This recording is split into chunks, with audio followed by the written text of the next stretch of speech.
What up, what it do, guys? Welcome back to Spaz and Riches. I am your boy Spaz, and today we are going to be watching NASCAR Strangest Moments. Please smash that like button, subscribe, and we're going to jump right on into the video. The oil gets hot, obviously the water temperature goes up. So they try to, a lot of teams separate the oil cooler from the radiator, put it on a separate cooling system.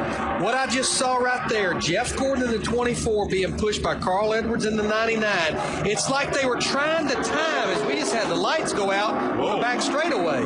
Yeah, the backstretch and turn 2 fall to darkness. The track, however, is still green. But guess what? Now we're under Jeff caution. Gordon and Carl Edwards have not slowed down. Yellow is out for the light.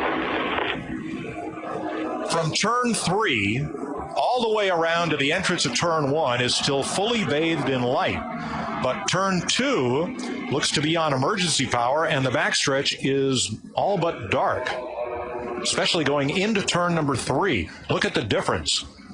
Now, they're on low power on the back, much as was used at nighttime during the 24-hour race. 24-hour lighting system. Watch this. So, boom, boom, out go the lights. But Carl and Jeff Gordon, they never slow down. They just keep digging. Well, we did a short track race once, Daryl. It was Riverside Park Speedway, a little quarter mile in Massachusetts, and somebody, I know there's somebody, but somebody took a chair and threw it into the breakers and turned off all the lights in the middle of the 50-lap feature. Wow, what happened? Everybody stopped. When the lights came on again, all the cars were fine. Everything was fine. Who would do that? Who would take a chair and throw it into the light system? That's crazy. Well, so But it was just about that eerie. Race car drivers do what they do. Might be some truth that you can do this with your eyes closed. Well, I was going to say at 2:03, do you care if the lights are on? No, you just heard Dale Jr. say it was boring. Not anymore. Either first or second, which we would anyway. So I got ran over. Remy just about ran over all of us. But no, like I was saying, we can start in the top 3. That'd be fine. Look at turn. The word dramatic comes from his car owner, Ricky Hendrick, who said it's going to be a dramatic change in the weather. I think he's right. Look what's chasing. Right. Just when you think you've seen Tropicana want to get in the race too, you dig? it all. Let's cover up. Look what's chasing Todd Szegedy around the racetrack. I wondered what was going through Todd's mind when he looked up and saw that big orange thing coming at him. Look at that. I don't think I've ever seen anything like this happen before. Well, now I know what Joliet, Jake, and Elle would have been up to. Now, Todd did get his first lap in at a 30.68, which puts him 15th quickest. If I were him, I'd ask for a do-over. I believe I would, too. Well, but he got almost in front of him. This looks like it's going to complete a lap, guys. Hey, it looks like the geniuses in the PR department have thought of a new way to get their product on camera. Is it going to miss the timing lights? Yes. We didn't get a time on it, though. This is the biggest crowd response of the day is for the rolling Tropicana inflatable. I was about to say, is nobody going to come and get this though? Like, they're just going to let it do a whole lap, huh? You know what, though, Mike? I think it's going to fail tech. Yeah, I don't think it's going to fit very many templates. Nope. The track truck is coming out to collect it, and it dwarfs the track truck. Watch this. Bet you've never seen that. Yeah, I mean, I'm like you, Mike. I feel like they owe Todd Szegedy a rerun here. Yeah, that's a different one, and that got taken out over the spectator area. A lot of winds advancing with this front. Can you imagine? You're driving around into turn 3 and the spotter says trouble in turn 4. What is it? I don't know. Never seen But that it's before. big and orange.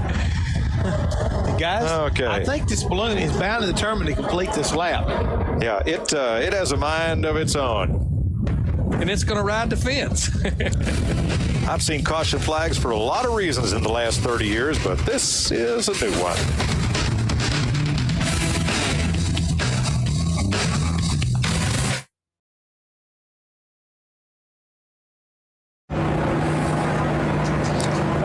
Welcome back to Chicagoland, which is kind of the beginning of the Plains states.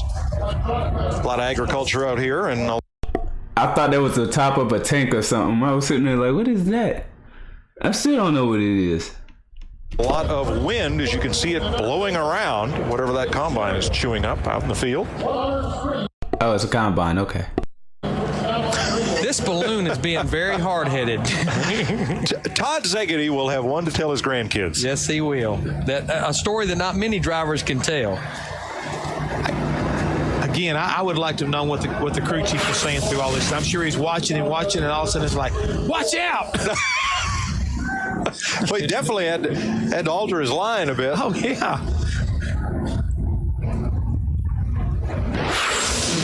Look at a bump and a beating back there in the pack. St. Amant coming up on the inside of Benson, trying to make the move for second spot. The leader, Skinner, is gone. The battle is for second, back through about ninth position, and it is a melee. Wow!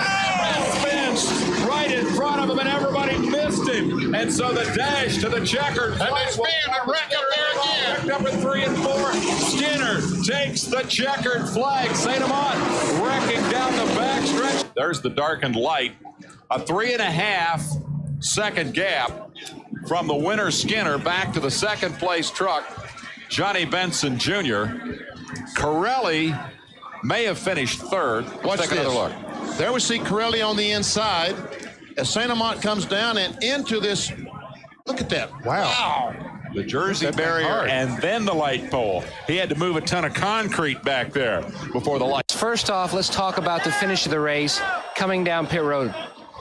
Well, you know, they wrecked. The spotter said, man, they're wrecking all over the front straightaway, and this is getting into 3.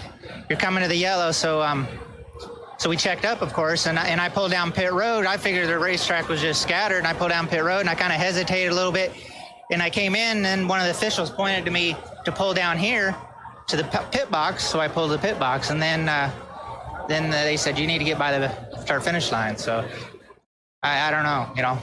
I look like a dumb guy for what happened, but I should have stayed on the racetrack, you know. Should have stayed on the track. It was a wild final few laps. You know, the Craftsman Truck Series, they race green-white checkered. I just honestly think we need green-white checkered finishes, not this under the yellow stuff. And it's confusing when everything's froze, the track's, you know, there's something there. It's just there's too many misconceptions of that rule. So this is one that probably will be looked at right now. And there in the top of the picture, you saw some smoke coming off the wheels of car number 23, the Bear car of Bob and Richard Bear from Oxford, Maine, and the car sliding, coming up across the top of the tunnel. People darting, getting out of the way. Those are press photographers up there and safety personnel. Here goes Mark Martin. He's coming. What's he doing? He's coming down pit road. Wait a minute, Mark. The race is not over. And Mark Martin pulled in. David Green was winning this race. David Green is going to win the race as Mark Martin has pulled down pit road. I don't believe it. Have you ever seen a situation? I mean, the white flag was waving so clearly. Will get his second career Busch Grand National victory. And David's not taking any chances. He's going to run another lap just to make sure. And so is Tommy Houston. Does Santa Claus come in March? All right, thank you, Jack. Well, the pace car, we understand, has been stolen. The officials are not driving this thing, and somebody has actually gotten to the pace car and stole it. There are at least 2 policemen on motorcycles, plus this car, that are pursuing the pace car right now. And up till now, the pace car has not been caught. They've created a roadblock there coming off of turn number 4, heads towards the Tri-Oval, and we think there is some unusual drama occurring here. Let's see what happens when he gets to the roadblock. I feel like Bro could have got through that if he really wanted to. Because with the way that car looked real slim, and that big gap between them trucks, like them 2 white trucks, I feel like Bro could have got through that. He should have tried it. I would have tried it. I mean, you're going to jail anyway. Or you're being arrested, detained, whatever it is. You're probably going to jail. You're going to jail anyway. So you might well go ahead and, you know, have the time of your life. Make them close that gap. That's what I would have did. You got to close this gap for me so you can catch me. Will he try to go through it, or will he stop and be captured? And I guess he's going to stop.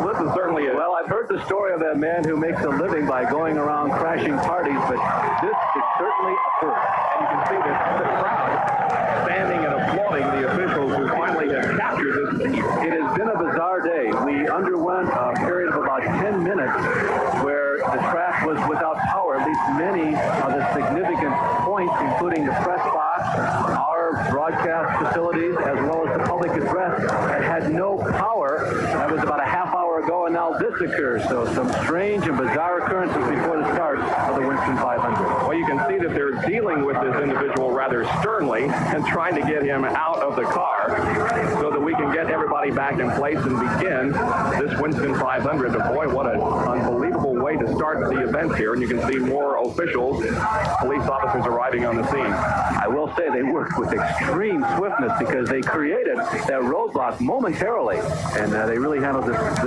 situation with all due efficiency and haste. Well, he's being loaded into a police cruiser now and will probably be spending the night in the local lockup. You know, this is a rather wild crowd anyway that gathers here for this race. There are an estimated 125,000 people on hand for today's race, the largest gathering for a sporting event in the history of Alabama. And it's a crowd that is extremely enthusiastic about automobile racing. It gives you an idea somewhat of the feeling that you get in some of the foreign countries around the world who are so insane over automobile racing. Got into the tire barriers, and we've been talking about the race car drivers having trouble with this track. How about the pace car driver?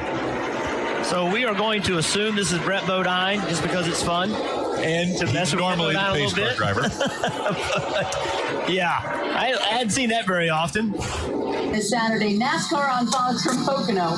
Coming right back.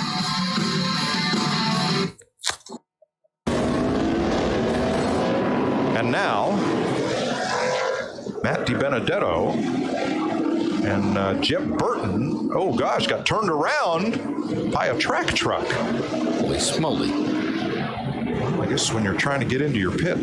The sweeper's a weeper.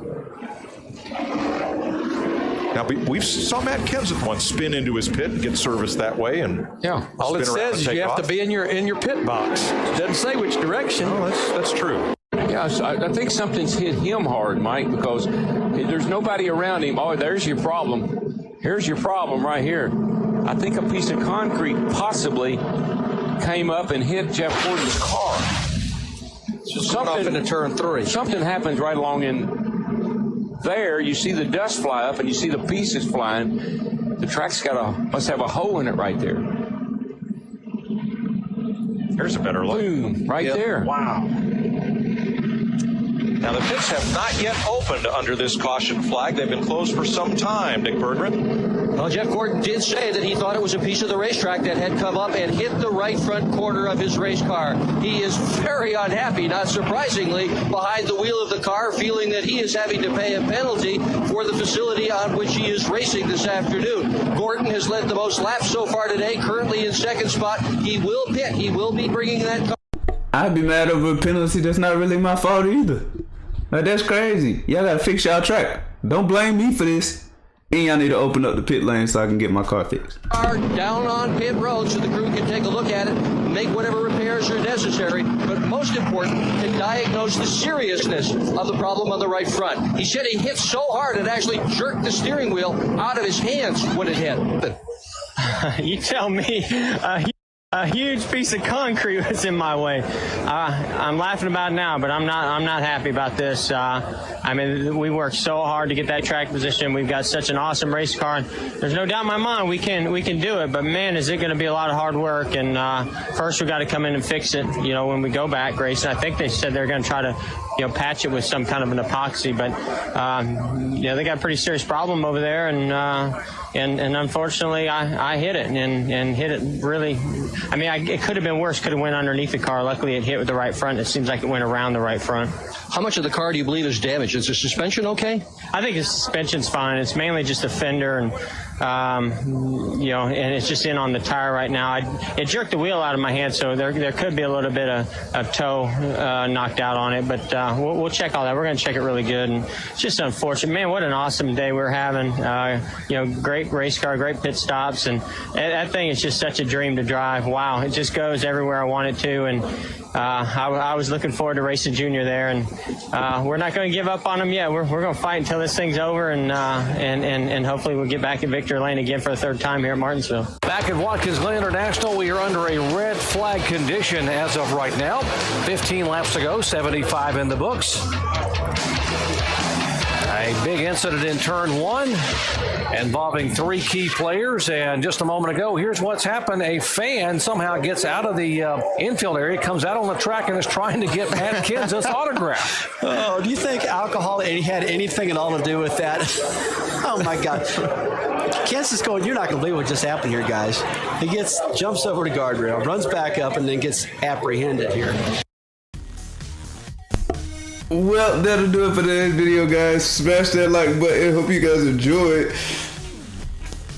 That's crazy. I didn't even know fans could get out on the field and do all of that. But I mean, shoot, apparently they can. You got people stealing the little the practice cars or pacer cars, I think they call them. So you got people stealing those. Got people jumping over guardrails to get autographs in the start of the race. Like, dang. Security must be loose.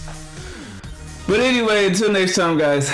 Deuces. You like how I talk, You like how I walk, You like a soldier, nigga, a boss. You know what I'm on, How you cap, bitch, you weak. Bitch, you lame on that lame old shit. For yourself, get killed. I'll take the gun off your hip. Dish you that shit like a feel. Don't do young hoes.